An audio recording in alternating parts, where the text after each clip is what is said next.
On dit que la mère du marié doit se fondre dans le papier peint. Je n'ai jamais su qu'il le prenait au pied de la lettre. Laissez-moi vous raconter ce qui s'est passé au mariage de mon fils. Laissez-moi vous dire ce que j'ai fait. Et laissez-moi vous dire pourquoi le silence n'est pas toujours d'or. Parfois, il est simplement coûteux. Le faire-part est arrivé sur du papier cartonné crème. Épais. Cher. Le genre qui vous murmure de l'argent avant même d'avoir lu les mots. Mais Madame Laurent Dubois vous prie de bien vouloir me faire part de votre compagnie. Laurent. Mon fils. Le garçon qui construisait des châteaux à partir de mes vieux plans d'architecture. Qui traçait du doigt mes croquis et me demandait si les maisons avaient aussi des rêves. J'ai gardé ce faire-part longtemps. J'en ai senti le poids. J'ai remarqué comment mon nom apparaissait, Madame Céleste Moreau, aucune mention de sa mère. Aucune reconnaissance pour la femme qui l'a élevée. Juste un invité parmi tant d'autres. Mais je me suis dit que c'était un oubli. L'excitation. L'organisation d'un mariage fait oublier des choses. Je m'oubliais déjà. La robe a nécessité 3 essayages. Soit bleu marine ornée de perles cousues main. Assez classique pour une église. Assez élégante pour une réception au château. Assez chère pour montrer que j'y appartenais. Du moins, c'est ce que je pensais. Marie, mon assistante, même si l'appeler ainsi me semble déplacé après 30 ans, m'a aidé à la choisir. Elle m'accompagne depuis le début. Depuis que je concevais des abris de jardin et rêvais d'immeubles de bureaux. Elle m'a vu saigner sur des plans et pleurer sur des contrats. Vous êtes magnifique, madame, dit-elle en ajustant les épaules. Magnifique. Quand est-ce devenu le plus beau compliment qu'une femme de mon âge puisse recevoir? Pas brillante. Pas couronnée de succès. Pas l'architecte qui a bâti une fortune à partir de rien. Magnifique. Le jour du mariage est arrivé, gris et lourd. Des nuages d'orage s'amoncelaient comme des pensées que je ne me permettais pas d'aborder. Je me suis réveillé à 5 heures. Une vieille habitude. Les chantiers commencent tôt, et j'ai appris il y a longtemps qu'arriver la première signifie avoir le contrôle. Mais aujourd'hui, c'était différent. Aujourd'hui, je n'étais qu'une invitée. Marie est arrivée avec du café et des croissants de la boulangerie près de mon bureau. Celle où je rencontrais les clients au début. À l'époque où je n'avais pas les moyens de m'offrir de vraies salles de conférence. Nerveuse, demanda-t-elle. Nerveuse. Un bien petit mot pour décrire le tremblement de terre qui me secouait la poitrine. J'avais construit 12 hôpitaux. Conçu des complexes résidentiels pouvant accueillir des milliers de personnes. Créé des espaces où les gens vivaient, aimaient, mouraient et renaissaient. Mais assis à ma table de cuisine ce matin-là, j'avais l'impression de me préparer à une opération sans anesthésie. Le téléphone sonna. Laurent. Maman, sa voix était précipitée et distraite. Petit changement pour ce soir. Petit changement. En architecture, les petits changements coûtent des millions. Dans les familles, ils coûtent tout. La disposition des sièges a changé. Vous serez à la table 12 maintenant. Hochon. Une meilleure acoustique, en fait. Vous entendrez tout parfaitement. Table 12. J'avais vu les plans de la salle. Je connaissais l'agencement comme mes propres plans. La table 12 était nichée derrière un pilier. Là où étaient installés les parents éloignés et les invités. Et maman? Amène Marie. Sophie a pensé que ce serait bien de la voir. Sophie. La mariée. Celle qui avait planifié ce mariage comme une campagne militaire. Qui avait demandé ma liste d'invités et l'avait ensuite discrètement modifiée. Qui avait suggéré que la réception serait peut-être plus intime, avec moins de collègues de l'industrie. Mes collègues de l'industrie. Ceux qui avaient contribué à bâtir la fortune qui finançait toute cette production. Bien sûr, ai-je dit. Parce que c'est ce que font les mères. Nous disons, bien sûr. Nous faisons en sorte que ça marche. Nous nous réfugions dans l'espace qu'on nous a alloué. Saint-Julien le pauvre. 700 ans. Des pierres polies par des siècles de prières et de promesses. J'avais aidé à restaurer le clocher il y a 5 ans. J'ai fait un don discrètement. Anonymement. Je suis arrivé en avance car la ponctualité est synonyme de respect. Parce que je voulais voir le visage de Laurent lorsqu'il se retournerait et me trouverait là. Je voulais ce moment de reconnaissance. De gratitude. Mais lorsque j'ai franchi ces lourdes portes, les ouvreurs ont semblé perplexes. Madame Moreau? Un instant, s'il vous plaît. Un instant s'est étiré en 5. Conversation chuchotée. Froufrou de papier. Regard confus. Ah, nous y sommes. Suivez-moi. Ils m'ont fait passer devant les premiers rangs, les sections réservées, les oncles, les tantes et les amis de la famille. Jusqu'à la 7e rangée, à droite. Derrière un pilier qui bloquait la moitié de l'hôtel. Il doit y avoir une erreur, ai-je dit doucement. Pas d'erreur, madame. 7e rangée, siège 15. Siège 15. J'avais participé à la conception de salles de mariage. Je connaissais la psychologie des plans de table. La 7e rangée signifiait « assez important pour inviter, pas assez important pour avoir de l'importance ». Marie m'a serré la main tandis que nous nous asseyions. Elle n'a rien dit. Elle a compris. La cérémonie a commencé avec le canon de Pachelbel. Prévisible. Sûr. Le genre de musique qui ne défie personne et ne crée pas de souvenirs. Elle remplit simplement l'espace. Laurent se tenait devant l'autel, vêtu du smoking de son grand-père. Celui que j'avais retouché pour lui. Ourlé de mes propres mains, car certaines traditions comptent. Il était beau. Nerveux. Il touchait sans cesse sa boutonnière, des roses blanches de mon jardin. Le jardin que j'avais conçu autour de la maison que je lui avais construite. Le jardin où il avait fait ses premiers pas. Mais lorsque les portes se sont ouvertes et que Sophie est apparue, tout a changé. Elle était magnifique. Dévastatrice, vraiment. Le genre de beauté qui fait disparaître les autres femmes. Dentelle vintage de sa grand-mère. Bijoux en saphir qui capturaient la lumière comme un ciel capturé. Mes bijoux en saphir. Les boucles d'oreilles que j'avais offertes à Laurent en cadeau de fiançailles. Le collier qui appartenait à ma mère. Le bracelet que j'avais conçu moi-même et fait fabriquer sur mesure à Bangkok. Elle portait l'histoire de ma famille comme un bijou fantaisie. Les vœux étaient parfaits. Scénarisés. Écrits par quelqu'un spécialisé dans les mots de mariage. Rien de personnel. Rien qui révèle qui ils étaient vraiment ou ce qu'ils avaient surmonté ensemble. Laurent a promis d'honorer et de chérir. Sophie a promis d'aimer et de soutenir. Des promesses génériques qui pouvaient appartenir à n'importe qui. Je me suis souvenu de mes propres vœux de mariage. Écrits sur des serviettes à 2 heures du matin. Des mots nés du désespoir, de l'espoir et de la certitude absolue que l'amour pouvait tout construire. Mon mari est décédé quand Laurent avait 8 ans. Un cancer qui a progressé rapidement et a tout emporté, sauf les projets sur lesquels je travaillais. J'ai terminé sa dernière commande, un centre communautaire à Montmartre, parce que c'est ce qu'on fait. On termine l'essentiel. Laurent m'a aidé pour la visite finale. À 8 ans, je portais mon maître ruban comme Excalibur. Je me posais des questions sur les murs porteurs et la lumière naturelle. Je voyais déjà les espaces comme je les voyais. Est-ce que les gens seront heureux ici, maman? C'est le plan, mon cœur. Cela a toujours été le plan. Construire des espaces où les gens peuvent être heureux. Château de Vincennes. 13e siècle. Rénové en espace événementiel, il facturait plus cher alors que la plupart des gens ne gagnaient en un an. Le choix de Sophie. La vision de Sophie. Le processus de planification de Sophie, qui a duré 3 mois, a impliqué des consultants en couleurs, des experts en feng shui et un fleuriste venu de Provence. J'avais suggéré mes propres relations. Des fournisseurs avec lesquels je travaillais depuis des décennies. Des gens qui comprenaient la qualité, la valeur et la différence entre cher et bon. Merci, Céleste, mais nous voulons que ce soit frais. Nouveau. Pas si, institutionnel. Institutionnel. Mon travail. Ma vie. Ma contribution à la prospérité de cette famille. Institutionnel. L'apéritif était champagne et discussions informelles. Les invités se sont regroupés en groupes familiers. Les amis de Laurent à l'université. Les contacts de Sophie dans le mannequinat. Des associés qui ont hoché la tête poliment et sont passés à autre chose. Je me suis tenu près des fenêtres donnant sur les jardins. J'ai admiré l'aménagement paysager. J'ai remarqué les lignes de vue et la circulation. De vieilles habitudes. Madame Moreau? Jeune femme. Jeune vingtaine. Regard sérieux et sourire nerveux. J'étudie l'architecture à l'école des beaux-arts. Votre projet de logement durable à Belleville a changé ma façon de concevoir l'urbanisme. Une chaleur m'a envahi. Reconnaissance. Le genre qui compte. Merci. Cela veut tout dire. Pourrais-je vous demander, comment avez-vous convaincu le conseil municipal d'approuver la construction de logements mixtes dans ce quartier? Nous avons discuté pendant 20 minutes. Des lois de zonage, de la participation de la communauté et des aspects politiques de la construction de biens importants. Elle a pris des notes sur son téléphone. Elle m'a demandé ma carte. Elle voulait inclure mon travail dans sa thèse. Laurent est apparu à côté de nous. Il nous a interrompus. Maman, ils appellent pour dîner. Maman. Le mot était lourd dans sa bouche. Gêné. Comme s'il n'était pas sûr qu'il lui convenait encore. Voici mon fils, ai-je dit à l'étudiant. Laurent. Il m'aidait pour les inspections de chantier quand il était petit. C'est merveilleux, a-t-elle dit.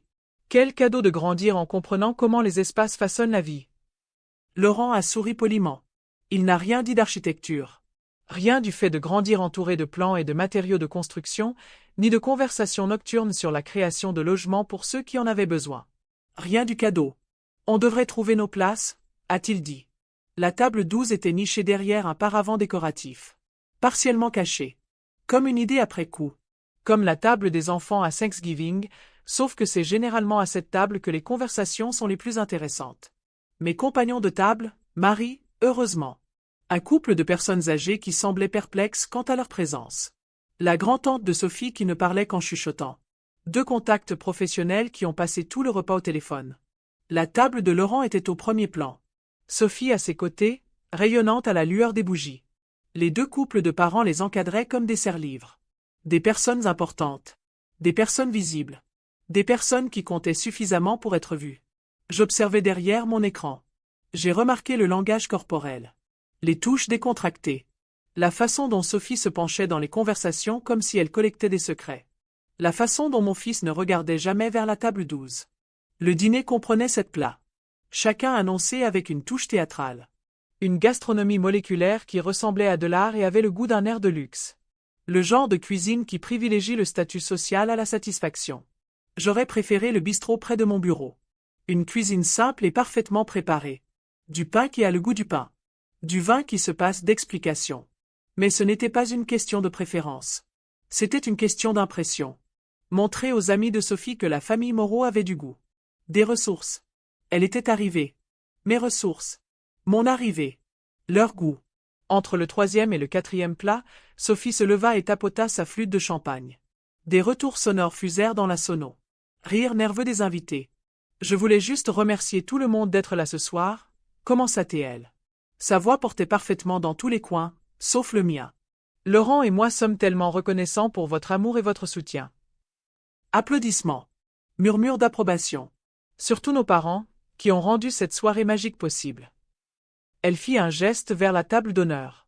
Vers le beau-père de Laurent, propriétaire de 3 restaurants à Paris. Vers sa mère, qui tenait une galerie d'art prospère dans le 16e arrondissement. Vers Laurent, qui lui serra la main et sourit. Aucun geste vers la table 12. Aucune reconnaissance envers la femme qui avait financé la majeure partie de cette soirée magique. Qui avait discrètement transféré l'argent pour le lieu, les fleurs, le photographe, la lune de miel aux Maldives. Qui avait bâti la fortune qui rendait possible ces soirées magiques. J'ai quand même levé ma coupe de champagne. J'ai souri et hoché la tête comme un bon invité. Comme quelqu'un qui aurait sa place à la table 12. Marie n'a pas levé la sienne. Le discours de Laurent est venu après le dessert. Un soufflé au chocolat qui s'est effondré avant d'atteindre la moitié des tables. Une métaphore, peut-être. Il se leva prudemment. Ajusta sa cravate. S'éclaircit la gorge à 2 reprises. La salle se tut, pleine d'attente. Quand j'étais petit, commença-t-il, ma mère me disait que les bâtiments n'étaient que des coquilles vides jusqu'à ce que des gens les remplissent de vie. Ma poitrine se serra. Il se souvint. Elle m'a appris que créer quelque chose de durable exige de la vision, de la patience et le courage de construire, même lorsque les autres ne voient pas ce que l'on essaie de créer. Murmure d'appréciation. Les invités se tournent légèrement vers la table 12. Reconnaissance, enfin. Ce soir, Sophie et moi commençons à construire notre propre vie ensemble. Notre propre famille. Et nous sommes reconnaissants à tous ceux qui ont contribué à poser les fondations. Il marque une pause. Il regarde la table d'honneur. Vers les parents de Sophie. Vers ses nouveaux beaux-parents qui lui ont offert des relations, un statut social et l'accès à des cercles auxquels je n'avais jamais été invité. Merci d'avoir cru en nous. Applaudissements généraux. Les invités lèvent leur verre. Portant un toast à l'avenir. Il s'assit sans regarder la table 12. Sans saluer la femme qui avait posé les fondations. Celle qui avait bâti la fortune qui a financé leurs fondations. Celle qui avait créé la stabilité qui a rendu leurs rêves possibles. Celle qui lui avait appris que les bâtiments n'étaient que des coquilles jusqu'à ce que des gens les remplissent de vie. Apparemment, certaines personnes ne comptent pas comme de la vie. Après le dîner, les invités se sont dispersés dans le jardin pour fumer des cigares et discuter. Les plus jeunes se sont dirigés vers la grange aménagée pour danser. Les plus âgés se sont attardés autour d'un café et d'un cognac. Debout près de la table des desserts, je suis soudain invisible. J'ai regardé Laurent parcourir la salle, Sophie à son bras. La présenter à ses collègues. La présenter à ses relations d'affaires. La mettre en valeur comme un prix gagné. Madame Moreau. Serveur. Un jeune homme au regard bienveillant et à la prononciation soignée de mon nom. La mariée m'a demandé de mentionner, il y a eu un léger changement dans le programme de la soirée. Le personnel de cuisine a préparé un dîner de remerciement spécial pour les membres de la famille qui, eux, préféraient peut-être un endroit plus calme. Un endroit plus calme. Traduction, moins visible. Plus approprié pour quelqu'un de mon statut apparemment diminué. Elle a pensé que vous et votre compagnon se sentiriez plus à l'aise. Dans la cuisine, ai-je conclu. C'est en fait la salle à manger privée du château. Très élégante. Beaucoup plus intime que d'être vu avec le reste de la famille. Il avait l'air sincèrement mal à l'aise. Probablement un garçon bien qui étudie à l'université. Ce n'était pas sa faute s'il avait été chargé de transmettre ce message. Elle a parlé de bruit? Elle a dit que vous trouveriez peut-être la musique trop forte. Trop fort. À 63 ans, j'étais apparemment trop fragile pour les réceptions de mariage. Trop délicat pour les fêtes de famille. Trop vieux pour être présent au mariage de mon fils. Marie est apparue à mes côtés. Elle m'avait écouté. Dites à la mariée, dit-elle doucement, que Madame Moreau apprécie sa suggestion réfléchie, mais qu'elle restera avec les autres invités. Poli. Ferme. Le ton qu'elle employait avec les clients difficiles qui tentaient de modifier les spécifications du projet après la signature des contrats. Le serveur acquiesça et disparut. Je trouvai un coin tranquille près des fenêtres. Loin de la foule, mais toujours présent à la fête. Toujours visible, si quelqu'un prenait la peine de regarder. Ils ne le firent pas. Laurent était plongé dans une conversation avec le père de Sophie. Ils discutaient affaires, probablement. Ils tissaient des liens. Il construisait des relations avec des personnes susceptibles de faire avancer sa carrière. Son avenir. Sa nouvelle vie. Sophie tenait la cour près du bar. Entourée d'amis qui riaient à chaque mot qu'elle disait. Qui complimentaient sa robe, ses fleurs, son choix de lieu. Qui la traitait comme la star de son propre film. Ce qu'elle était, je suppose. Je sortis mon téléphone. J'y retrouvai le numéro que j'avais enregistré des mois auparavant. Mon conseiller financier. L'homme qui m'avait aidé à structurer le cadeau de mariage. 2 millions d'euros. Transférés hier matin. Dernier versement pour leur nouvel appartement dans le 7e arrondissement. À compte sur leur avenir. Un investissement dans leur bonheur. Mon investissement dans leur bonheur. Le téléphone sonna 2 fois. Bernard? C'est Céleste Moreau. J'ai besoin que vous annuliez une transaction. Êtes-vous certaine, madame? Bernard a géré mes finances pendant 15 ans. Il a géré la croissance de mon cabinet d'architecture, qui est devenu une entreprise de plusieurs millions d'euros. Il n'a jamais remis en question mes décisions. Jusqu'à maintenant. Complètement certain. Le transfert est déjà effectué. L'annuler nécessitera. Je comprends les complications. Faites-le quand même. Silence à l'autre bout du fil. Le bruit de quelqu'un calculant les conséquences. Puis-je vous demander pourquoi? De l'autre côté de la fenêtre, Laurent allumait la cigarette de Sophie. Il plaçait ses mains autour de la flamme pour la protéger du vent. Un geste tendre. Intime. Le genre de moment qui rend l'amour visible. Il semblait heureux. Complet. Comme s'il n'avait besoin de rien d'autre au monde. Et encore moins de moi. Parce que, dis-je lentement, j'ai compris la différence entre être nécessaire et être utilisé. Nouveau silence. Je lancerai l'annulation dès lundi matin. Non. Ce soir. Appelez votre contact à la banque. Autorisation d'urgence. Je veux que ce soit fait avant demain matin. Madame, si cela concerne un événement survenu au mariage. Cela concerne un événement qui ne s'est pas produit au mariage. J'ai raccroché. Marie m'a retrouvé 20 minutes plus tard. Toujours debout près de la fenêtre, observant mon fils et sa nouvelle épouse gérer leurs obligations sociales. Prêt à partir? Demanda-t-elle doucement. Prêt? Une question si simple, une réponse si compliquée. J'étais prêt à quitter le mariage. Prêt à cesser de prétendre appartenir à un endroit qui, de toute évidence, n'y était pas.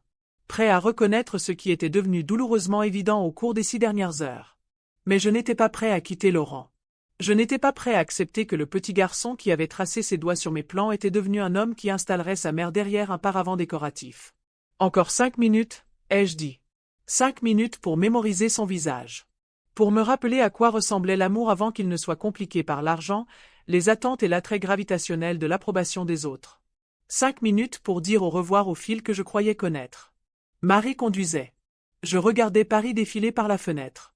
Les lumières de la ville se brouillaient à travers des larmes que je ne voulais pas laisser couler. Pas encore. Tu veux en parler? La voix de Marie était prudente. Neutre. Le ton qu'elle employait lorsque les clients étaient sur le point de prendre des décisions qu'ils risquaient de regretter. Avez-vous vu où ils nous ont installés? J'ai vu. Avez-vous entendu la suggestion de Sophie concernant la cuisine? J'ai entendu. Avez-vous remarqué que Laurent ne nous a jamais regardés pendant son discours? J'ai remarqué. 3 confirmations. 3 témoins de ma propre inutilité. J'ai annulé le transfert d'appartement. Les mains de Marie se crispèrent légèrement sur le volant. Sinon, aucune réaction. Bien, dit-elle finalement. Bien. Pas choquée. Pas préoccupée par les relations familiales ni par les conséquences futures. Juste bien. Pensez-vous que j'ai bien fait? Je pense, dit Marie prudemment, que vous avez mal agi pendant des années. Ce soir, c'était la première fois que vous l'admettiez. Nous avons roulé en silence dans les rues désertes. Nous sommes passés devant l'immeuble où se trouvait le siège de mon entreprise. Devant le complexe de logement que j'avais conçu pour les mères célibataires. Devant le centre communautaire qui portait le nom de mon défunt mari. Preuve d'une vie passée à construire des choses qui comptent. Créer des espaces pour ceux qui en avaient besoin. Résoudre des problèmes avec du béton, de l'acier et une vision. Mais, d'une manière ou d'une autre, je n'avais pas réussi à construire avec mon fils une relation capable de survivre à son mariage. Quand est-ce que ça a changé? Ai-je demandé en arrivant dans mon allée. Quand est-ce que ça a changé? Quand Laurent a-t-il cessé de me voir comme sa mère pour me voir comme son compte en banque? Marie coupa le moteur. Elle resta assise en silence un moment. Peut-être, dit-elle, la meilleure question serait: quand as-tu cessé d'exiger qu'il voie la différence? Le dimanche matin arriva, ensoleillé et plein de regrets. Le genre de gueule de bois qui vient d'un excès émotionnel plutôt que de l'alcool. J'ai fait du café dans la cuisine que Laurent m'avait aidé à concevoir il y a 5 ans. Il avait choisi des plans de travail en granit. Il avait insisté sur le fait que le carrelage italien serait intemporel. Il avait affirmé que les appareils électroménagers modernes faciliteraient les réceptions. Recevoir. À quand remonte la dernière fois où j'ai reçu quelqu'un d'autre que des clients et des entrepreneurs? À quand remonte la dernière fois où cette maison m'a semblé être un foyer plutôt qu'un musée de ma propre réussite? Le journal était plié sur le comptoir. L'œuvre de Marie. Elle croyait encore au journalisme imprimé, aux routines matinales et à l'importance de se tenir informé du monde au-delà des projets architecturaux. Je l'ai ouvert aux pages mondaines. La force de l'habitude. Mon nom apparaissait occasionnellement lorsque des bâtiments remportaient des prix ou lorsque je faisais un don à des événements culturels. De petites mentions. Une reconnaissance professionnelle. Aujourd'hui, rien. Le monde avait continué à tourner sans que je sois témoin de mon humiliation. Mon téléphone a vibré. Un SMS d'un numéro inconnu. Merci pour hier soir. Votre projet à Belleville a changé ma vision de l'espace communautaire. J'aimerais beaucoup discuter de votre approche du logement à revenu mixte. Emma, l'étudiante du mariage, Emma. La jeune femme qui avait reconnu mon travail. Qui avait posé des questions intelligentes. Qui avait pris des notes comme si mes réponses comptaient. J'ai longuement scruté le message. Preuve que quelqu'un m'avait vu. Pas Céleste Moreau, la mère du marié. Pas Céleste Moreau, la source de financement. Mais Céleste Moreau, l'architecte. Innovatrice. Quelqu'un dont le travail a créé le changement. Quelqu'un dont les idées avaient une valeur supérieure à leur compte en banque. J'ai répondu, je serais ravi d'en discuter. Quand êtes-vous libre? Sa réponse est venue immédiatement. Quand est-ce que c'est incroyable? Incroyable. Incroyable. À quand remonte la dernière fois que quelqu'un m'a qualifié d'incroyable? Lundi matin, j'étais confronté aux conséquences. Je suis arrivé tôt au bureau, comme toujours. J'ai déverrouillé la porte de la salle de conférence où j'avais construit mes premières maquettes d'architecture sur une table pliante Ikea. 34 ans plus tôt. Mère célibataire avec un jeune enfant, une vision et absolument aucune idée de comment transformer des plans en bâtiments. Mais j'avais compris. Pas à pas. Projet après projet. Erreur après erreur coûteuse. Maintenant, la salle de conférence avait une table qui coûtait plus cher que ma première voiture. Murs tapissés de récompenses et de photos de projets achevés. Fenêtres donnant sur une ville que j'avais contribué à façonner, un bâtiment à la fois. Marie arriva avec un café et un épais dossier rempli de documents financiers. Bernard a appelé, dit-elle. L'annulation du virement est terminée. Terminée. 2 millions d'euros reversés sur mon compte. 2 millions d'euros que mon fils ignorait encore avoir perdus. Quoi d'autre? Marie ouvrit le dossier. Des papiers étalèrent sur la table luxueuse. J'ai passé en revue leurs dépenses de l'année dernière, dit-elle. Celles qui ont été débitées de vos comptes. Leurs dépenses. Le style de vie de Laurent et Sophie. Financé discrètement, automatiquement, grâce à des autorisations permanentes que j'avais signées sans vraiment les lire. Combien? Au-delà de l'appartement? Environ 400 000 euros. 400 000. Près d'un demi-million d'euros en 12 mois. Restaurants, voyages, vêtements, œuvres d'art, meubles pour des appartements que je n'avais jamais été invité à visiter. Liste détaillée? Marie fit glisser une autre feuille sur la table. Une écriture soignée témoignant d'une année d'extravagance. Hôtel de luxe à Dubaï, 15 000 euros. Mobilier sur mesure pour la salle à manger, 32 000 euros. Collection d'art, 3 pièces, 68 000 euros. Allocation vestimentaire, Sophie, 45 000 euros. Installation de cave à vin, 28 000 euros. La liste s'étendait sur 2 pages. Chaque article était une petite trahison. Chaque dépense la supposition que mon argent était le leur. Que ma générosité était leur droit. Avez-vous discuté de tout cela avec moi au préalable? Le silence de Marie fut une réponse suffisante. Il y a plus, dit-elle doucement. Plus. Comment pourrait-il y avoir plus? Elle sortit un autre dossier, plus épais que le premier. Les bijoux que Sophie portait à son mariage. Votre collection de saphirs. D'après l'inventaire de votre assurance, elle porte régulièrement des pièces depuis 6 mois. Les saphirs. Les boucles d'oreilles de ma mère. Le collier que j'avais commandé pour mon 25e anniversaire de mariage. Le bracelet que j'avais conçu moi-même après mon premier grand projet commercial. Les objets de famille traités comme des bijoux fantaisie. Histoire usée lors de dîners, de galas de charité, et apparemment, de mariages où le propriétaire initial s'installe derrière des paravents décoratifs. Je les veux tous. Tous. Chaque pièce. Marie prit note. Professionnel. Efficace. Traitez cela comme n'importe quelle autre transaction commerciale. Ce qui était le cas, je suppose. Il s'agissait de récupérer ce qui m'appartenait. Mardi, premier appel téléphonique. La voix de Laurent, confuse et légèrement paniquée. Maman, il y a eu une erreur bancaire. Les fonds de l'appartement ont été reversés? Erreur bancaire. Ce n'était pas ma décision. Ce n'était pas mon argent. Juste une erreur à corriger. Pas d'erreur, dis-je calmement. Silence. Puis, je ne comprends pas. Le mariage était instructif. Que voulez-vous dire? Je m'assis sur ma chaise de bureau. Celle que j'avais achetée lorsque l'entreprise avait commencé à faire des bénéfices.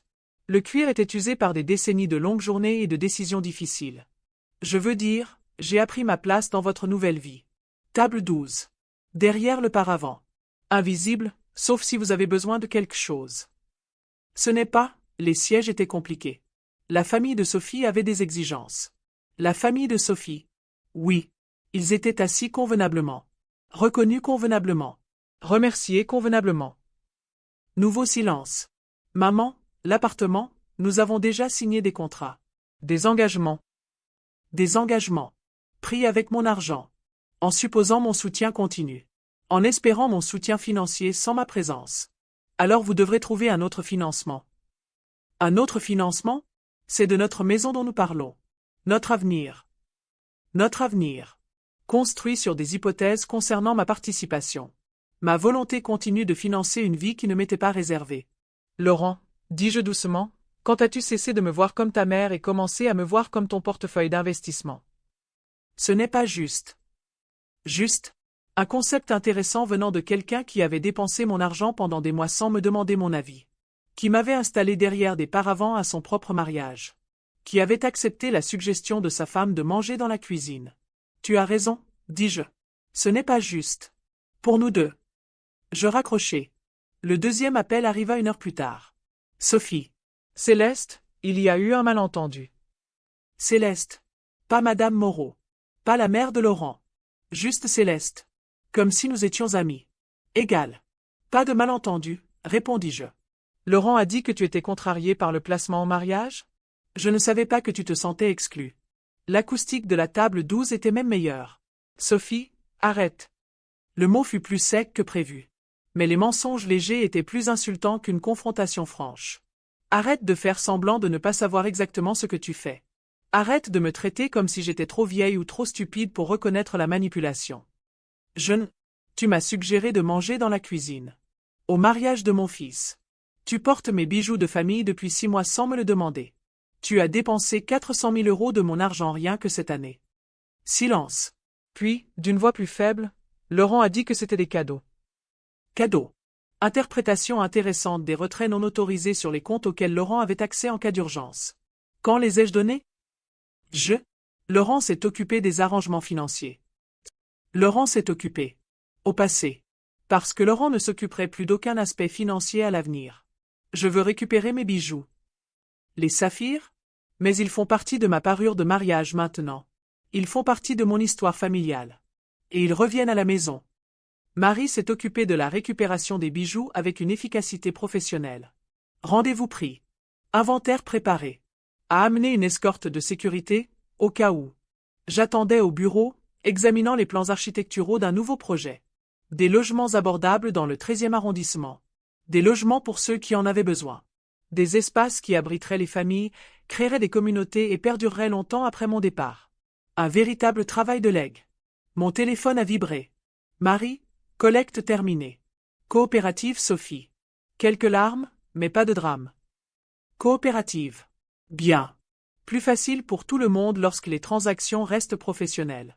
Marie est revenue 1 heure plus tard avec un étui doublé de velours. Je l'ai ouvert sur mon bureau comme un trésor. Les saphirs captaient la lumière de l'après-midi qui filtrait à travers les fenêtres du bureau. D'un bleu éclatant qui s'accordait avec les yeux de ma mère. Les mêmes yeux dont Laurent avait hérité. Magnifique, dit Marie doucement. Magnifique. Mais plus que cela. Un lien tangible avec des femmes qui ont construit leur vie avec courage et vision. Ma grand-mère, qui avait créé sa propre entreprise en 1952. Ma mère, qui avait conçu des jardins pour nourrir des familles pendant la guerre. Des femmes qui avaient créé quelque chose à partir de rien. Qui avaient refusé de disparaître simplement parce que d'autres les trouvaient gênantes. J'ai attaché les boucles d'oreilles de ma mère. J'ai senti leur poids familier. J'ai pris ma place dans leur héritage. Le reste de la semaine a été marqué par un défilé de transactions annulées. Ordres permanents annulés. Comptes clôturés. Autorisation supprimée. Chaque action était délibérée. Réfléchie. Irréversible. Laurent a rappelé 2 fois. Sophie a envoyé des courriels. Tous deux étaient de plus en plus désespérés à mesure que leur échafaudage financier s'effondrait. J'ai lu chaque message. Je n'ai répondu à aucun. Le silence, j'apprenais, pouvait être une forme de communication à part entière. Vendredi matin, j'ai apporté une clarté inattendue. Je me suis réveillé avec une certitude absolue quant à la suite des événements. L'argent que j'avais récupéré auprès de Laurent et Sophie, 2,4 millions d'euros, reposait sur mon compte comme une question en attente de réponse. Que fait-on des ressources lorsqu'on se rend compte qu'elles ont été mal utilisées? Lorsque les personnes en qui on avait confiance se sont révélées indignes de cette confiance? On trouve des destinataires plus dignes. J'ai d'abord appelé mon avocat, puis mon comptable, puis le directeur des programmes de l'École des Beaux-Arts. Je souhaite créer un fonds de bourse, ai-je dit au professeur Martineau. Frais de scolarité complets et frais de subsistance pour les femmes qui étudient l'architecture durable. Formidable. Combien d'étudiantes par an? Jusqu'à 2 millions d'euros peuvent financer. Silence. Puis, Madame Moreau, c'est extraordinaire. Extraordinaire. Plus que magnifique. Plus qu'incroyable. Transformateur. Le programme devrait se concentrer sur une conception centrée sur la communauté. Des logements au service des familles, pas des investisseurs. Une architecture qui résout les problèmes plutôt que de les créer. Absolument. Nous devrons établir des critères, des procédures de candidature. Travailler avec mon avocat sur les détails. Je veux que les premières bourses soient attribuées le trimestre prochain. Le prochain trimestre. Assez tôt pour un impact immédiat. Assez récent pour intéresser des étudiantes comme Emma, qui voyaient les bâtiments comme des coquilles vides attendant d'être remplis de vie. Le deuxième appel a été adressé au refuge pour femmes que j'avais soutenu pendant des années. Un lieu que j'avais conçu bénévolement après mon divorce. Un espace où des mères comme moi pourraient reconstruire leur vie dans la dignité. Directrice chaîne? Céleste Moreau. Je souhaite financer une extension. Agrandissement? Un bâtiment adjacent vient d'être mis en vente. 5 étages. Il pourrait accueillir 40 familles supplémentaires. Rénovation complète, équipement moderne, garderie. Céleste, ça coûterait. Je sais ce que ça coûterait. La question est de savoir si ça vous intéresse. Intéressé. L'euphémisme de l'année. Nous avons discuté pendant 1 heure des principes de programmation et de conception, et de la différence entre loger et entreposer des personnes. De la création d'espaces qui redonnent espoir au lieu de renforcer le désespoir. De l'architecture comme activisme. À la fin de la semaine, l'argent était engagé. Bourse accordée. Bâtiment acheté. Contrat de rénovation signé. 2,4 millions d'euros reversés à des bénéficiaires qui honoreraient l'investissement. qui construirait quelque chose de significatif avec les ressources fournies, qui se souviendrait d'où venaient les opportunités. Samedi matin, Laurent a frappé à ma porte. Sans prévenir. Seul. L'air hagard comme je ne l'avais jamais vu auparavant. Il faut qu'on parle, a-t-il dit. Besoin. Enfin, un langage honnête sur ce dont il s'agissait. Je l'ai laissé entrer dans la cuisine. Il a fait du café avec la machine qu'il avait choisie. Servi dans des tasses que Sophie avait choisies lors d'une de ses virées shopping non autorisées. Nous étions assis l'un en face de l'autre à la table en granit. Mère et fils. Inconnu et inconnu. Tu as tout détruit, dit-il doucement. Détruit. Choix de mots intéressants de la part de quelqu'un qui m'avait systématiquement effacé de sa vie. Que ai-je détruit? Notre appartement. Nos projets. La confiance de Sophie dans la famille. La confiance de Sophie. Dans une famille qu'elle avait traitée pendant des mois comme une nuisance. Laurent, dis-je prudemment, quand as-tu commencé à considérer mon argent comme le tien? Il avait l'air sincèrement perplexe. Comme si la question n'avait aucun sens. Tu es ma mère. Tout ce que tu as finira par m'appartenir. Finalement. Un jour. Après ma mort, lorsque je ne pourrai plus les déranger par ma présence. Et moi? Quel rôle est-ce que je joue dans ce scénario d'héritage? Tu es ma mère. Mère. Mais pas une personne. Pas une personne avec ses propres besoins et désirs et son droit au respect. Juste une mère. Dispensatrice de ressources. Gardien des faux. Obstacle vieillissant à la pleine propriété. Au mariage, dis-je, quand Sophie m'a suggéré de manger dans la cuisine, qu'en as-tu pensé? Elle essayait d'être prévenante. La réception était bruyante. Laurent. Arrête de nous mentir à tous les deux. Il tressaillit. Détourna le regard. Elle affirmait sa domination. Elle expliquait clairement qui comptait et qui ne comptait pas. Tu l'as laissé faire parce que c'était plus facile que de me défendre. Ce n'est pas. Quand as-tu posé des questions sur mon travail pour la dernière fois? Ma santé? Mon bonheur? Silence. Quand es-tu venu me voir pour la dernière fois sans avoir besoin de quoi que ce soit? Encore un silence. Quand as-tu cessé de me voir comme une personne pour commencer à me voir comme une ressource? Il se mit alors à pleurer. De grands sanglots hideux le secouaient de tout son corps. Je ne sais pas, murmura-t-il. Je ne sais pas quand c'est arrivé. La vérité. Enfin. La première chose honnête qu'il avait dite depuis des mois. Je tendis la main par-dessus la table. La pris. Je sentis comme elle était devenue douce. Plus de callosité due aux outils ou aux matériaux. Aucune preuve qu'il ait construit quoi que ce soit de ses propres mains. Je t'ai élevé pour créer des choses, dis-je doucement. Pour résoudre des problèmes. Pour rendre le monde meilleur grâce à ce que tu as construit. Je sais. Que construis-tu maintenant? Rien. Je gère l'agenda social de Sophie. Je gère ses contacts professionnels. J'organise des événements. Mon fils architecte était devenu secrétaire social. Es-tu heureuse? Je ne sais pas. Une autre réponse honnête. Es-tu fière de ce que tu es devenu? Un long silence. Puis, non. Nous avons parlé pendant 3 heures. Des attentes et des déceptions. De la différence entre amour et obligation. De la façon dont l'argent peut corrompre les relations, même avec de bonnes intentions. Nous avons surtout parlé de déception. Sa déception de voir mon soutien financier retiré. Ma déception de voir qu'il avait dû le perdre pour voir ce qu'il était devenu. Je ne peux pas te rendre l'argent de l'appartement, ai-je fini par dire. Je sais. Ni le financement du train de vie. Ni l'accès aux comptes familiaux. Je comprends. Mais je peux te donner autre chose. Il leva les yeux avec espoir. Je peux te donner l'occasion de te rappeler qui tu voulais être avant de te laisser distraire par ce que tu pensais devoir être. Le lundi, la matinée fut différente. Un objectif sans urgence. Une direction sans désespoir. Emma, l'étudiante en architecture, arriva à 10 heures. Impatiente et nerveuse, avec un portfolio plus lourd qu'elle. Merci de m'avoir reçue, dit-elle en s'installant dans le fauteuil de la salle de conférence. Merci de te souvenir de mon travail. Nous avons passé 2 heures à examiner son projet de thèse. Logement durable pour mères célibataires. Communauté à revenu mixte favorisant les réseaux de soutien plutôt que l'isolement. L'architecture comme intervention sociale. Le projet Belleville, dit-elle en sortant des photos. La façon dont vous avez intégré l'espace commercial au logement a créé des points de rencontre naturels. La formation de la communauté s'est faite naturellement. Naturellement. Le mot que j'avais utilisé dans ma proposition initiale. Le concept que les urbanistes avaient initialement rejeté, le jugeant trop idéaliste. Idéaliste n'est pas mauvais, lui ai-je dit.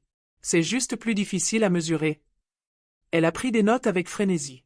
Elle a posé des questions qui ont prouvé qu'elle comprenait non seulement les aspects techniques, mais aussi les implications humaines. La politique de l'espace. La psychologie de l'appartenance. Envisageriez-vous de faire partie de mon comité de thèse? Comité de thèse. Engagement universitaire. Partager ses connaissances plutôt que simplement accumuler des richesses. J'en serais honoré. Honoré. Nous étions tous les deux honorés. Respect réciproque plutôt qu'une relation transactionnelle. Cet après-midi-là, une visiteuse d'un autre genre a été accueillie. Sophie, seule cette fois. Pas de Laurent comme tampon ou témoin. Elle paraissait plus petite sans sa robe de mariée et son style professionnel. Plus jeune. Plus vulnérable. Puis-je entrer? Poli. Demander plutôt que supposer. Amélioration. Je l'ai laissée entrer dans le salon. J'ai offert du thé. J'ai essayé de me rappeler qu'elle avait à peine 30 ans. Probablement terrifiée à l'idée que sa nouvelle vie s'effondre. Je tiens à m'excuser, dit-elle prudemment. Pour quelle partie? Question directe. Inutile de prétendre que nous ignorions tous les deux l'ampleur du problème. Tout.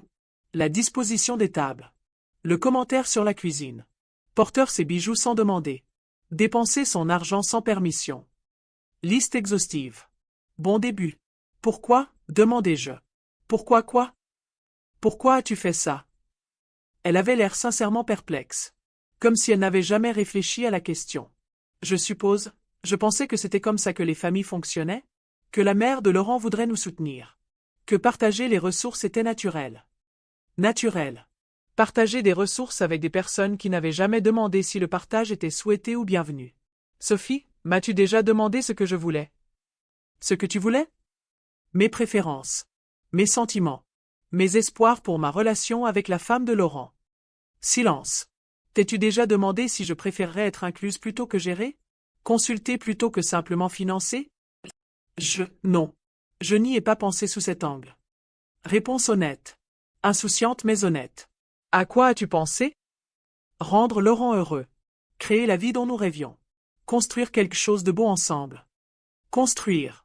Choix de mots intéressants de la part de quelqu'un qui n'avait jamais rien construit. Construire nécessite des fondations, ai-je dit doucement. On ne peut pas créer quelque chose de durable en détruisant ce qui a précédé. Nous avons discuté pendant 1 heure. Des suppositions et des intentions. De la différence entre prendre et recevoir. De la nécessité de soigner les relations, et pas seulement de récolter. Je sais que tu ne peux probablement pas me pardonner, a-t-elle finalement dit. Le pardon n'est pas le problème, ai-je répondu. La confiance, si. Peut-on reconstruire la confiance? Peux-tu me voir comme une personne plutôt que comme une ressource? Elle a réfléchi sérieusement. Bravo à elle de ne pas avoir répondu immédiatement. Je ne sais pas, a-t-elle finalement dit. Je n'y ai jamais pensé auparavant. Une autre réponse honnête. Alors commence à y penser maintenant. 3 mois plus tard, le programme de bourse était opérationnel. Les candidatures étaient examinées. Les bénéficiaires étaient sélectionnés. Des vies ont changé grâce à l'éducation et aux opportunités. L'agrandissement du refuge pour femmes était presque terminé. 40 nouvelles unités. Crèches. Jardins communautaires. Espaces conçus pour restaurer la dignité tout en offrant un abri. La soutenance de thèse d'Emma était prévue pour décembre. Un travail brillant sur le design centré sur la communauté, qui citait abondamment mes projets tout en les développant avec de nouvelles perspectives. Un héritage en mouvement. Des idées qui grandissent au-delà de leurs origines. Laurent appelle 1 fois par semaine maintenant. Je prends de ses nouvelles. Je partage des nouvelles de sa vie sans demander de financement. Je reconstruis lentement une relation basée sur la connexion plutôt que sur la transaction. Lui et Sophie avaient emménagé dans un appartement plus petit. Un appartement qu'ils pouvaient se permettre sans aide extérieure. Sophie s'était remise au mannequinat. Laurent envisageait une école d'architecture. Envisage. Pas encore engagé. Mais il pense à créer plutôt qu'à simplement consommer. Progrès. 50 ans. Un demi-siècle s'est écoulé depuis que j'ai créé mon cabinet d'architecture, avec seulement vision et détermination. L'association professionnelle a organisé un gala. Prix pour l'ensemble de ma carrière. Reconnaissance des contributions au design durable et au développement communautaire. L'invitation est arrivée sur du papier cartonné épais. Cher. Élégant. Mon nom y figurait en bonne place. Célébration du travail visionnaire de Madame Céleste Moreau, visionnaire. Plus que beau. Plus qu'incroyable. Précis. J'ai failli ne pas y assister. Les galas me semblaient performatifs après le mariage. Reconnaissance publique de la part de personnes qui avaient ignoré mon travail pendant des années. Mais Marie m'a convaincu du contraire. Il ne s'agit pas d'eux, a-t-elle dit. Il s'agit des jeunes architectes qui ont besoin de voir que les femmes peuvent bâtir des empires. Que l'âge apporte la sagesse, pas l'insignifiance. Que votre travail compte. Votre travail compte. 4 mots qui ont tout changé. Le gala s'est tenu au Palais de Tokyo. Architecture moderne. Lignes épurées. Espace célébrant l'innovation plutôt que la tradition. Je portais les boucles d'oreilles en saphir. Robe bleu marine. Confiance acquise au fil des décennies à faire mes preuves dans des lieux où je n'avais pas ma place. Cette fois, j'y étais. La soirée a commencé par un cocktail et des moments de réseautage. Discussion sur les projets en cours et les tendances du secteur. Reconnaissance de collègues qui se souvenaient de mes premiers travaux. Respect de jeunes architectes qui avaient étudié mes projets. Emma est apparue à mes côtés pendant la réception. Madame Moreau. Je n'étais pas sûre que vous seriez là. Je ne manquerai pas ça. Comment avance votre thèse? Soutenue avec succès la semaine dernière. Le comité l'a qualifiée de révolutionnaire. Révolutionnaire. Terme approprié pour une thèse d'architecture. Félicitations. Et maintenant? Entretien d'embauche. Plusieurs entreprises s'intéressent au design centré sur la communauté. Votre bourse a fait toute la différence. Ma bourse. Un investissement qui porte ses fruits dans le potentiel humain. La cérémonie de remise des prix a commencé à 8 heures. Différentes catégories. Talent émerge. Design innovant. L'œuvre d'une vie. Mon nom a été appelé en dernier. Plus grand honneur. Applaudissements prolongés. Je me suis dirigée lentement vers le podium, consciente de chaque pas. Chaque regard me surveillait. Je n'aurais jamais imaginé recevoir cette reconnaissance à chaque instant. Le micro était lourd dans mes mains. Le public était silencieux, anxieux. Il y a 50 ans, j'ai commencé à concevoir des bâtiments parce que je croyais que l'architecture pouvait résoudre des problèmes, créer des communautés, changer des vies. Des murmures d'approbation. Ce soir, j'annonce la prochaine phase de cette mission. Surprise. Ce n'était pas au programme. Avec effet immédiat, je dissous Moreau Architectural Holdings et transfère tous les actifs à la Fondation Céleste Moreau pour le développement communautaire. Allaitement. Allaitement dans le public. La Fondation se concentrera sur 3 domaines. Des bourses d'études pour les femmes en design durable, le développement de logements abordables et des espaces communautaires favorisant les liens plutôt que l'isolement. Silence. Puis applaudissements grandissants. L'héritage n'est pas ce que l'on accumule. C'est ce que l'on rend possible pour les autres. Ovation debout. Une véritable reconnaissance. La reconnaissance d'un travail qui survivrait à tout projet individuel. Après la cérémonie, le public s'est rassemblé autour de moi pour me féliciter et me poser des questions. De jeunes architectes s'interrogeaient sur les opportunités. Des promoteurs s'informaient sur les partenariats. Des médias sollicitaient des interviews. Mais le moment crucial arriva vers la fin de la soirée. Laurent apparut à mes côtés. Il était là depuis le début, apparemment. Dans le public. Il assistait à la reconnaissance de sa mère pour un travail qu'il avait oublié. « Maman, dit-il doucement. Je suis fier de toi. Fier. Peu reconnaissant pour un soutien financier. Peu impressionné par la richesse ou le statut. Fier de qui j'étais, de ce que j'avais construit et de la façon dont j'avais choisi de le partager. Merci, dis-je. Assez. Enfin assez. Les procédures juridiques ont duré 6 mois. Dissolution d'une entreprise. Création d'une fondation. Transfert d'actifs de 30 millions d'euros au bien public. Un travail complexe. Un travail valorisant. Créé plutôt qu'accumulé. Marie est restée pendant la transition. Elle a contribué à établir les procédures opérationnelles. Elle a formé le personnel de la fondation. Elle a assuré la continuité de la vision et de la mission. Que vas-tu faire maintenant? Demanda-t-elle lors de son dernier jour officiel. Vivre, dis-je simplement. Vivre? Ne pas travailler de manière obsessionnelle. Ne pas prouver sa valeur par des accomplissements sans fin. Ne pas accumuler de ressources pour des gens qui n'ont pas valorisé la personne qui les leur a fournie. Vivre simplement. 1 an après le mariage, Laurent a envoyé une lettre. Manuscrite. Personnelle. Réfléchie. Maman, j'ai réfléchi à ce que tu as dit. À propos de te voir comme une personne plutôt qu'une ressource. À propos de construire quelque chose qui vaille la peine d'être construit. Je me suis inscrit en école d'architecture. Repartir à 0 à 42 ans me paraît à la fois terrifiant et nécessaire. Sophie et moi consultons un conseiller. Apprendre à communiquer sans présumer. Demander ce dont on a besoin au lieu de prendre ce qu'on veut. On aimerait te voir un jour. Pas pour de l'argent ou du soutien. Juste pour te voir. Pour me rappeler à quoi ressemble une famille fondée sur l'amour plutôt que sur l'obligation. Je sais que je ne peux pas défaire le mariage. Je ne peux pas revenir sur les choix qui t'ont blessé. Mais je peux construire quelque chose de différent pour l'avenir. Quelque chose qui mérite ta fierté. Ton fils, Laurent PS. Sophie veut aussi retourner à l'école. Travail social. Elle dit qu'elle veut apprendre à aider les gens au lieu de les utiliser. Progrès. Un vrai changement. Reconstruction d'une relation sur des bases plus saines. J'ai répondu immédiatement, Laurent, dîner dimanche à 19 h.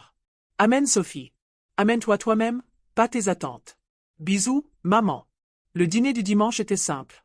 Poulet rôti. Légumes du jardin. Du vin d'un vignoble que j'avais visité pendant ma lune de miel il y a 40 ans. La conversation était plus simple. Des anecdotes sur l'école. Des difficultés avec de nouvelles perspectives. L'enthousiasme de créer plutôt que de consommer. Sophie avait l'air différente. Plus légère, en quelque sorte. Comme si elle avait porté un poids dont elle n'avait pas conscience. Je suis désolée, dit-elle au dessert. Pour tout ça. Mais surtout de ne pas t'avoir vu. Voir. Ne pas reconnaître, remercier ou inclure. Voir. Je te vois maintenant, continua-t-elle. Brillant. Accompli. Généreux malgré toutes les raisons de ne pas l'être. Je veux apprendre à être comme ça. Comme ça. Ni riche, ni prospère, ni établi. Généreux malgré toutes les raisons de ne pas l'être. Le plus beau compliment possible. Laurent est resté après le départ de Sophie. Il a aidé à la vaisselle comme il le faisait quand il était petit. Les boursiers, dit-il. Emma m'a envoyé des photos de leur projet. Un travail incroyable. Incroyable. Une architecture qui résout les problèmes au lieu de les créer. Ils construisent l'avenir que tu m'as appris à imaginer, poursuivit-il. Des communautés qui fonctionnent. Des maisons qui soignent. Des espaces qui servent les gens plutôt que les égaux. Des gens plutôt que les égaux. Une leçon qu'il lui avait fallu 42 ans pour apprendre. Je suis fier de ce que tu as créé, maman. Pas seulement les bâtiments. Les possibilités. Des possibilités. Mieux qu'un héritage. Mieux qu'un héritage. Transformateur. 2 ans après le mariage, j'ai acheté une petite maison au bord du lac d'Annecy. Un endroit simple. 2 chambres. Une fenêtre de cuisine donnant sur l'eau. Un jardin potager et fleuri. La retraite, c'est ce que Marie appelait. Une transition, je la préférais. Passer de la création à la contemplation. De la construction d'espaces à leur pleine habitation.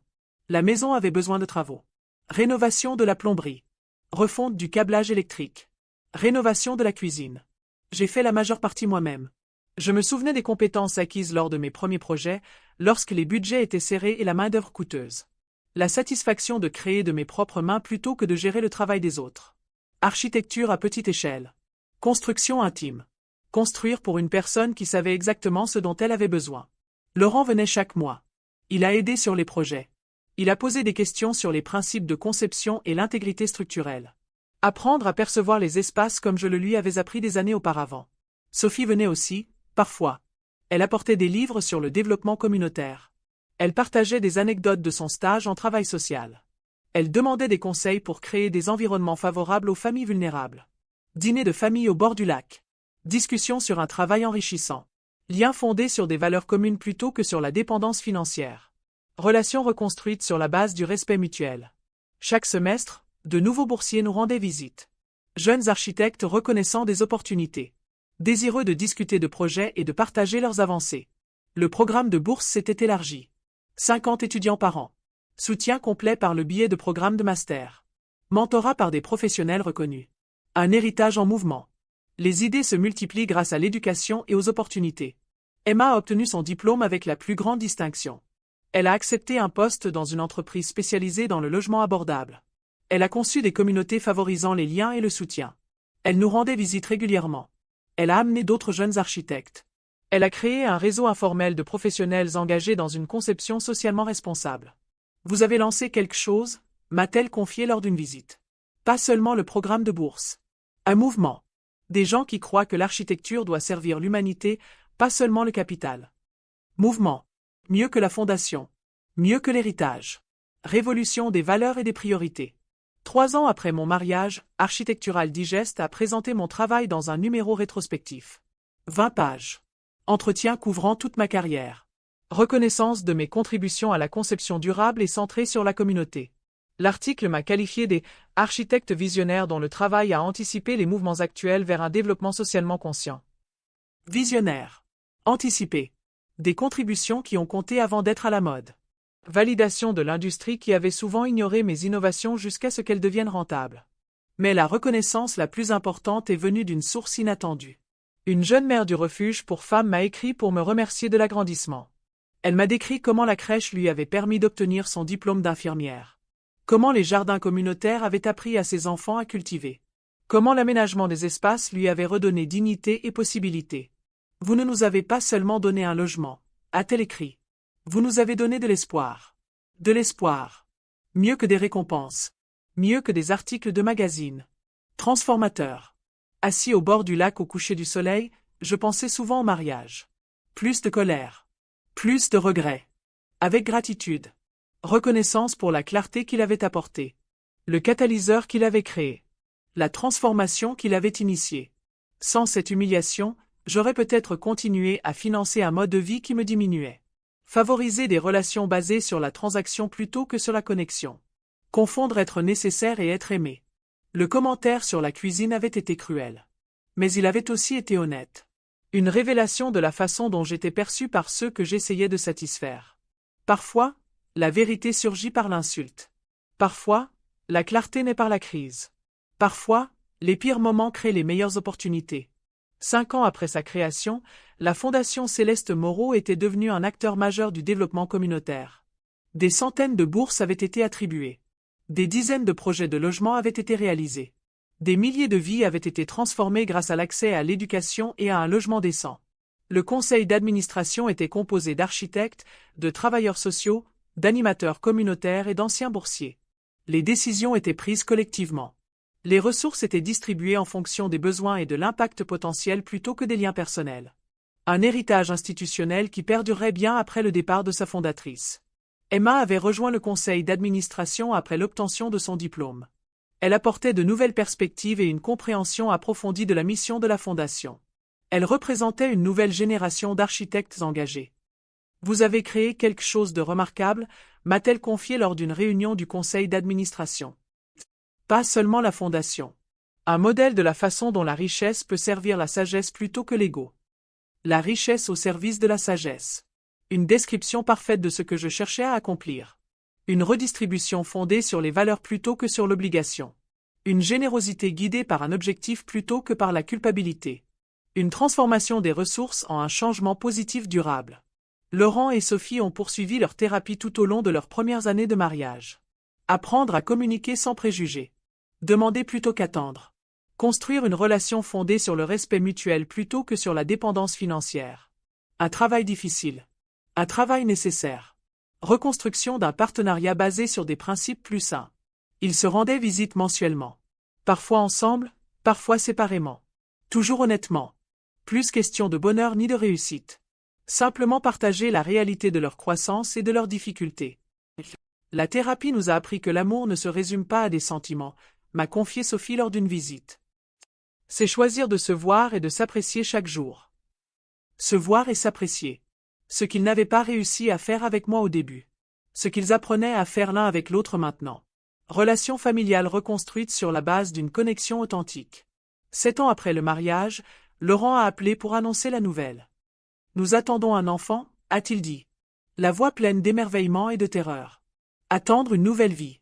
La prochaine génération. L'occasion de faire mieux que les précédents cycles de dysfonctionnement familial. Félicitations, ai-je dit. Je le pensais sincèrement. Nous voulons que vous soyez impliqués, a-t-il poursuivi.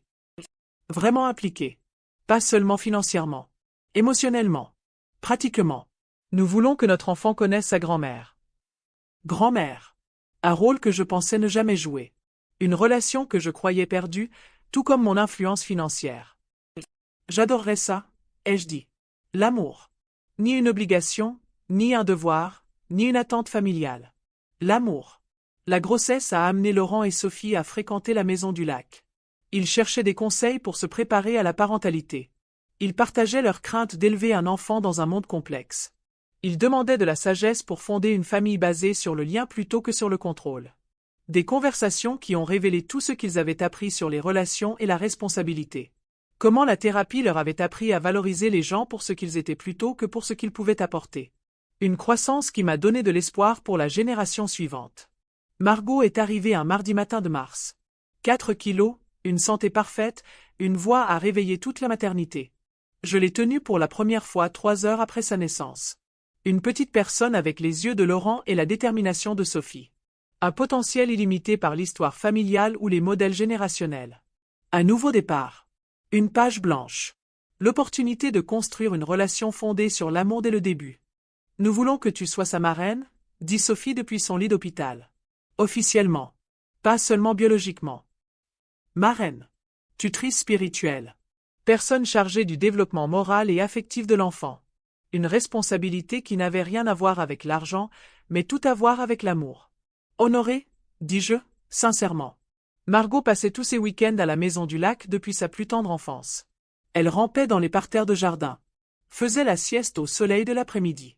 Grandit entourée de livres, d'œuvres d'art et de conversations sur la création de belles choses. Je lui ai appris à voir les espaces comme les architectes les voient. À remarquer comment la lumière se propage dans les pièces. Comment les couleurs influencent les émotions. Comment le design peut faire en sorte que les gens se sentent accueillis ou exclus. Les bâtiments ont des sentiments, grand-mère, grand-mère, grand-mère. Le nom qu'elle m'avait choisi à 2 ans. Les bâtiments sont porteurs de sentiments, corrigez-je doucement. Les sentiments de ceux qui les conçoivent et de ceux qui y vivent. Elle comprit immédiatement. Elle avait 4 ans et comprenait déjà des concepts que certains adultes n'apprennent jamais. Une intelligence qui m'a donné de l'espoir pour sa génération. Les questions de Margot sont devenues plus complexes à mesure qu'elle grandissait. À 6 ans, elle m'accompagnait aux visites de fondation. Elle me demandait pourquoi certaines personnes avaient de belles maisons tandis que d'autres vivaient dans des endroits qui les rendaient tristes. Peut-on réparer les endroits tristes, grand-mère? C'est ce que nous essayons de faire, ma chérie. Quand je serai grand, pourrai-je aussi contribuer à les réparer? Quand je serai grand? Le futur. Possibilités, potentiel et espoir de progrès continu. Si c'est ce qui vous rend heureux. Le cœur heureux. Mieux que réussir, être riche ou impressionné. Déterminé. 10 ans après le mariage, j'étais assise au bord du lac à regarder Margot jouer dans le jardin. 8 ans. Brillante. Curieuse. Bienveillante, ce qui suggérait que les modèles familiaux avaient profondément changé. Laurent et Sophie avaient acheté une maison à proximité. Petite, abordable sans financement extérieur. Jardin où ils cultivaient légumes et fleurs ensemble. Une vie fondée sur des valeurs communes plutôt que sur un héritage. Les relations familiales se sont reconstruites sur la base d'une connexion authentique et d'un respect mutuel. La fondation avait évolué au-delà de ma vision initiale. Guidée par des membres du conseil d'administration qui comprenaient les besoins de la communauté mieux que moi. Au service de populations que je n'aurais jamais imaginé atteindre. Créer un changement que je n'aurais jamais cru possible. Un héritage institutionnel qui continuerait de croître bien après la disparition de sa fondatrice. Emma avait créé son propre cabinet d'architecture, spécialisé dans la conception tenant compte des traumatismes pour les populations vulnérables. Créer des espaces qui soignent plutôt que blessent. Des bâtiments qui comprenaient la psychologie humaine et répondaient avec compassion. Un héritage professionnel qui prouvait que les idées pouvaient se multiplier grâce à l'éducation et à l'inspiration. Margot courut vers moi à travers l'herbe. Les bras chargés de fleurs sauvages. Le visage rayonnant de découverte. Grand-mère, regarde ce que j'ai trouvé. Fleurs cueillies avec soin. Racines intactes pour pouvoir être replantées. Beauté partagée sans destruction. 8 ans et déjà consciente de la responsabilité. La différence entre prendre et recevoir. Une génération future qui pourrait bâtir un monde plus compatissant. Parlez-moi encore de vos bâtiments, dit-elle en s'installant à côté de moi sur le banc. Mes bâtiments. Des structures qui ont façonné des communautés, abrité des familles et créé des possibilités de connexion humaine. Mais plus que cela. La preuve qu'une personne visionnaire et déterminée pouvait créer un changement positif durable. Un héritage qui ne se mesure pas en accumulation, mais en transformation. De quel bâtiment voulez-vous entendre parler? Ceux qui rendent les gens heureux. Ceux qui rendent les gens heureux. Tous, vraiment. Chaque projet conçu avec le bien-être humain comme préoccupation première. Des espaces au service des personnes plutôt que du profit. L'architecture comme activisme. La construction comme compassion. Construire comme guérison. Il était une fois, commençais-je, un architecte qui croyait que chacun méritait de vivre dans de beaux endroits. Margot s'installa contre mon épaule. Prête à entendre des histoires. Avide d'apprendre à créer plutôt qu'à consommer. Construire plutôt que détruire. Servir plutôt que prendre. La prochaine génération prête à poursuivre l'œuvre qui compte. Alors que le soleil se couchait sur le lac d'Annecy, je repensais au chemin parcouru depuis ce mariage humiliant jusqu'à cette soirée paisible. Du rejet à la reconnaissance. De la perception comme ressource à la valorisation en tant que personne. Une transformation qui avait nécessité de perdre ce que je pensais vouloir pour découvrir ce dont j'avais réellement besoin. Des relations familiales fondées sur l'amour plutôt que sur l'influence. Un héritage professionnel axé sur le service plutôt que sur le profit. Une satisfaction personnelle découlant du don plutôt que de la réception. Le commentaire sur la cuisine avait été destiné à me rabaisser. Au contraire, cela m'avait libéré. Parfois, les pires insultes révèlent les vérités les plus importantes. Parfois, tout perdre vous apprend ce qui compte vraiment. Parfois, le silence n'est pas d'or, il est juste coûteux. Mais dire la vérité n'a pas de prix. Ma chère Margot, quand tu liras cette lettre, je ne serai plus là, et tu seras assez grande pour comprendre l'histoire que je m'apprête à te raconter. Il y a 10 ans, au mariage de tes parents, quelqu'un a essayé de me remettre à ma place. Ils ont réussi. Mais ma place n'était pas là où ils le pensaient. Ma place n'était pas dans la cuisine, invisible et reconnaissante pour quelques bribes d'attention. Ma place était dans le monde, à créer, à construire et à laisser aux autres l'espace de s'épanouir. J'ai appris cette nuit-là que l'héritage n'est pas ce que l'on laisse à une famille qui ne nous apprécie pas. L'héritage est ce que l'on rend possible à ceux qui nous apprécient. Les fondations seront à toi pour te guider un jour, si tu le choisis. Non pas comme une obligation, mais comme une opportunité. Non pas comme un fardeau, mais comme un cadeau. Fais en bon usage. Construis de belles choses. Crée des espaces où les gens peuvent être heureux. Et souviens-toi, tu n'es pas responsable de rendre les autres à l'aise avec ton pouvoir. Vous êtes responsable d'utiliser ce pouvoir à bon escient. Aimez toujours. Les saphirs sont aussi à vous. Portez-les fièrement. Ils appartiennent à des femmes qui ont construit quelque chose à partir de rien. L'héritage final n'est pas ce que vous laissez derrière vous. C'est ce que vous rendez possible.